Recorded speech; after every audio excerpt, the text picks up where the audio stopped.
Wilfried Panetier, c'est vous qui avez fondé l'association Praticable. Alors, est-ce que vous pouvez m'en parler un petit peu plus de cette association? D'où vous est venue cette idée? Alors en fait, c'est assez. Le constat principal, c'est surtout que moi j'ai eu un accident en faisant du surf il y a 15 ans, mais au fond de moi, je reste un passionné de sport de glisse et en fait, quand j'ai dû reprendre mes études, ben, j'ai eu un cas d'école qui s'est posé, c'est-à-dire que je devais créer un magazine pour mon école, pour mon projet d'études et à l'époque, voilà, le constat, ça a été de me dire, bon, mais moi, personne en situation de handicap, fan de glisse, qu'est-ce qui me parle à moi? Est-ce que j'ai des choses qui vont être en rapport avec voilà, le fait de trouver des andis qui fassent des choses un peu engagées? Et partant de là, j'ai commencé à faire mes recherches un peu de fourmi. Et comme le disait Léo, je me suis rendu compte qu'il y avait des initiatives plus ou moins développées à droite à gauche, mais que ça restait assez marginal et surtout très très peu est sous-estimé et pas du tout mis en avant. Alors que l'impact en termes d'image est lui, à contrario, énorme. Donc finalement, l'objectif de base, c'était de dire, ben, moi je veux pouvoir donner une tribune à tout ça, je veux pouvoir donner un média à tout ça, parce que ça mérite d'être connu et reconnu. Ça, c'était pour votre magazine. Est-ce que l'association est un magazine ou finalement vous faites quand même beaucoup d'événementiels?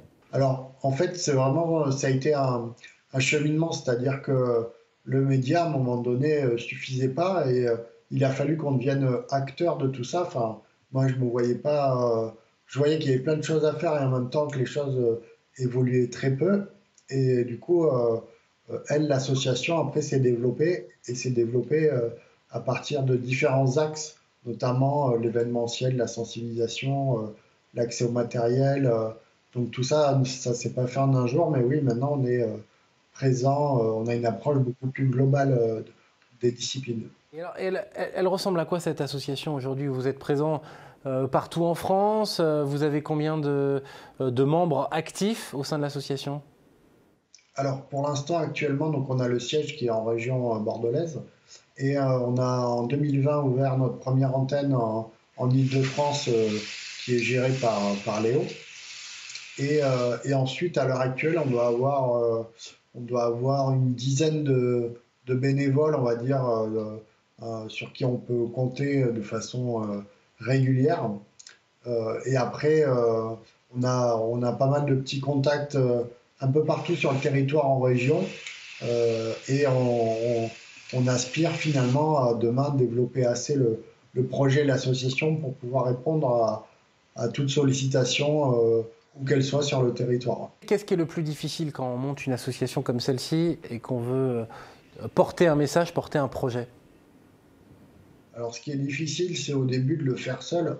C'est-à-dire que moi, je me suis lancé là-dedans sans forcément avoir fait un business plan sur 10 ans. Donc, je me suis lancé là-dedans parce que ça venait juste d'une envie de le faire. Et puis au début, c'est pas né comme quelque chose que je fais forcément à 100% de mon temps. Donc, je l'ai fait vraiment par envie.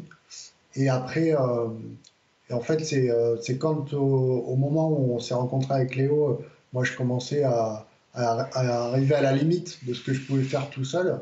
Et en fait, le feeling qu'on a eu, la complémentarité a fait que le projet a pris un second souffle et on a pu surtout envisager d'avoir un développement plus important. Alors, Léo, justement, comment est-ce qu'on va développer cette pratique au niveau national? Et un point concret, où est-ce qu'on le pratique en fait? Est-ce qu'on le pratique sur des terrains de motocross, dans des gymnases? Comment ça se passe? Alors, très bonne question, effectivement. Pour le pratiquer, on a besoin d'un skatepark.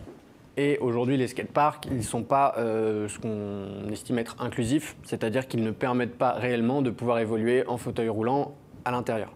Ils ont été pensés pour d'autres disciplines, donc ce qui est logique. Et le fauteuil représente pas mal de défis en termes de figure, puisqu'il faut voilà, prendre assez de vitesse, pouvoir la conserver. C'est un objet qui est lourd, donc pour pouvoir aller en hauteur et faire des figures, ça représente pas mal de défis. Et voilà, un skatepark aujourd'hui, ça ne prévoit pas qu'on puisse avoir un fauteuil roulant en haut d'une rampe qui puissent faire demi-tour et qui puissent évoluer. Il y en a beaucoup des skateparks en Ile-de-France?